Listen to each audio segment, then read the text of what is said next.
Miami Dolphins at the New York Jets. As we sit right now, this is a flat 3 out there. A little expensive if you want the 3 on the Dolphins. 45.5 to 46 is your total.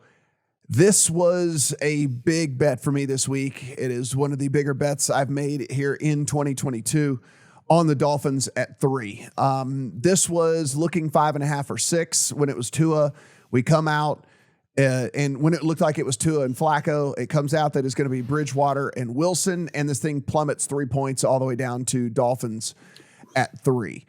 I think too much is being made of this move between Tua and Teddy Bridgewater. Is it a downgrade? It is. Is it a 3-point downgrade collectively between Tua and, I'm using air quotes here if you're not watching, if you're only listening to us, the upgrade to Zach Wilson from Joe Flacco?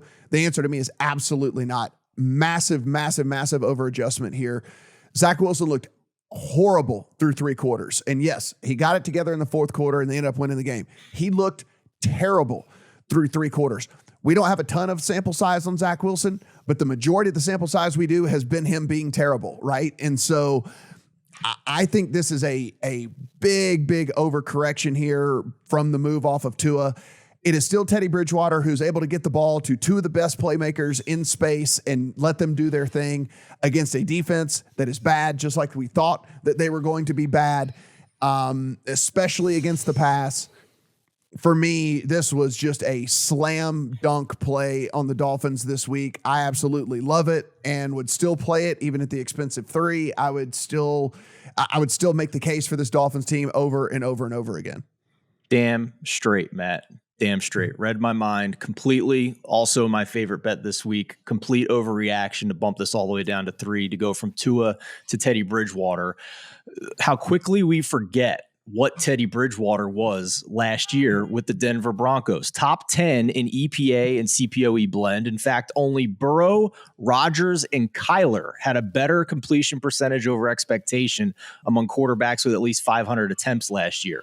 And before that was better than Russell Wilson, who Denver has now paid $48 million a year and 2 first-round picks to replace Bridgewater with, but that's a discussion for another day.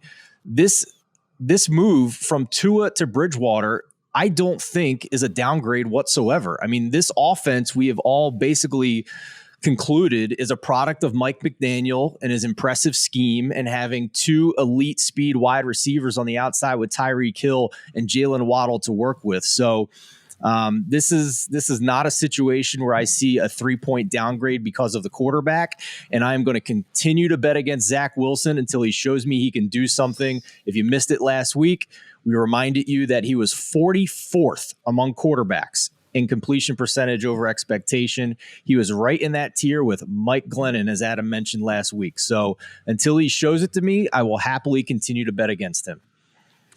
Adam, the Jets don't blitz. So, look, they're going to try to get pressure with their front 4 against Teddy Bridgewater. I think Teddy's a little bit underrated when it comes down to he's not Tua. I do think it is at least a little bit of a downgrade, certainly from a throwing the deep ball perspective. But I think what we've seen so far in this Miami offense, and it makes perfect sense, is, you have Tyreek Hill who does run the 4-3, and you can throw it down the field if you want to, but you can also throw a bubble screen to him and let the ball get into his hands and have Tyreek Hill do Tyreek Hill things. And he's one of the best guys after the catch there is in the NFL.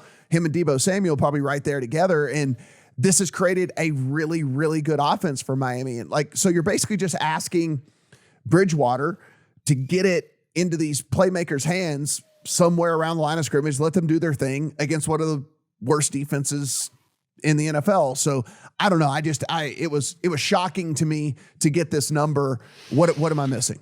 Well, I think we have to decide what our evaluation of Miami is, right? Because if we're going to say that there's not a big downgrade from Tua to Teddy Bridgewater, then we need to ask what was our upgrade of Miami after the early part of this season, right? Is it all McDaniel? Is it all the weapons? We're going to find out. Yes. Okay. I mean, if that's in my opinion, if that's the way we're going with it, then that's fine. For me, I can't quite get there. We saw a lot of Teddy Bridgewater in the Denver offense, and it was bland. It was, and that's not just a matter of scheme. I think it's a matter of skill set. So Now, the way you guys are looking at this game, laying the 3 with Miami, completely understood. The reason I'm not, Tyreek Hill, limited in practice. Jalen Waddle, limited in practice. Xavier Howard, limited in practice. I think right now there's a little too much question for me in terms of what Miami is going to have available to lay the 3, but it's only because there's something I like better, and it's the under. The under at 46 to me is the way to play in this game. And there are a number of reasons for that. First of all, you mentioned Zach Wilson.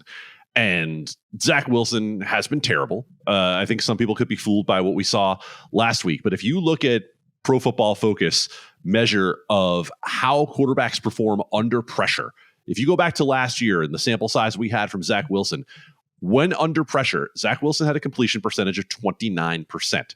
And if there's one thing Miami is going to do, it is blitz and put him under pressure.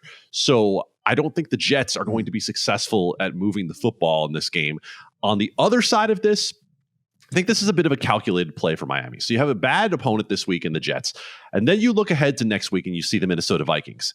And that's the only challenging game they have in the next 5, right? They're going to see the Steelers and the Lions and Texans. Like they have a pretty soft schedule here through the middle of the year. I don't think Mike McDaniel is going to push any of his weapons in this game any farther than he has to, because they just don't need them right now. So I think you could see Miami get up by 14, 17 points at some point, pull some of those guys, put them on limited snaps, run the ball a little bit more. Maybe it opens a door for the Jets to get back involved late in the game if they decide to start slinging it up to Garrett Wilson, and maybe they find a way back in. That being said, I think you guys are on the right side. If there's going to be a side with Miami at 3, I prefer the under at 46.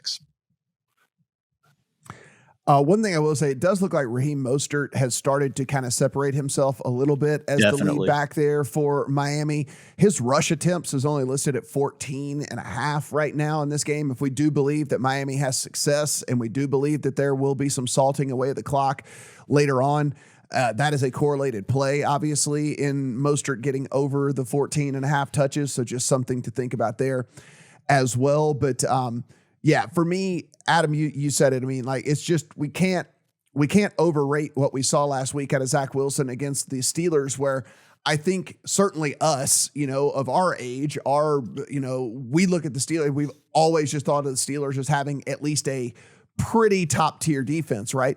This is a middle of the road defense right now. Like, so him getting this done, it was done against a middle of the road defense. They're not bad. They're just middle of the road. So, I mean, like, him getting something done against a middle of the road defense is nothing for us to jump up and down about. Again, there's just not a lot of talent on this Jets team as it is anyway. So really love the Dolphins this week. One of my favorite plays of the season.